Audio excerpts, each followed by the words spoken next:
बिस्मिल्लाहिर्रहमानिर्रहीम। नाजरीन, आज मैं आपको टाइफाइड के हवाले से एक ऐसा होम्योपैथी नुस्खा बताऊंगा जो टाइफाइड में बहुत ज़बरदस्त काम करता है।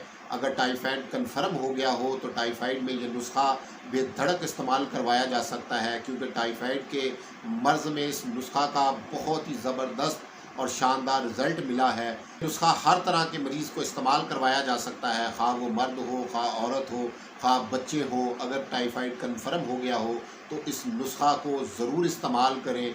आप बहुत सी डॉक्टरों की फ़ीसों से बच जाएंगे, क्योंकि मैं आपको नुस्खा बताने वाला हूँ। ये नुस्खा आप नोट कर लें, क्योंकि ये नुस्खा बहुत ही ज़बरदस्त है।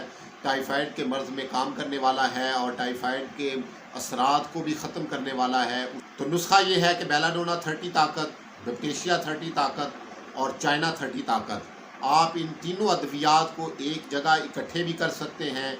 अगर इकट्ठा नहीं करना तो 2 घूंट पानी में इसके 5-5 कतरे डालकर दिन में 4 मरतबा इस्तेमाल करते रहें। और इसके साथ आपने BM कंपनी का एक सिरप मिलता है, बैक्टीरिया सिरप, आपने वो इस्तेमाल करना है। इसके 2 चम्मच 3 मरतबा आपने दिन में इस्तेमाल करने हैं। इन अद्वियात के साथ आपने परहेज़ भी करना है। परहेज़ में आपने रोटी नहीं खानी, आप हल्की फुल्की ग़िज़ा खाएँ, ताकि बुखार जो टाइफाइड का मर्ज़ है ये आपके जिस्म से निकल जाए, क्योंकि ये नुस्खा टाइफाइड के असरात को भी जिस्म से ख़त्म करने वाला है। ये दोस्तों को ये वीडियो शेयर करें ताकि ज़्यादा से ज़्यादा लोगों का फ़ायदा हो सके।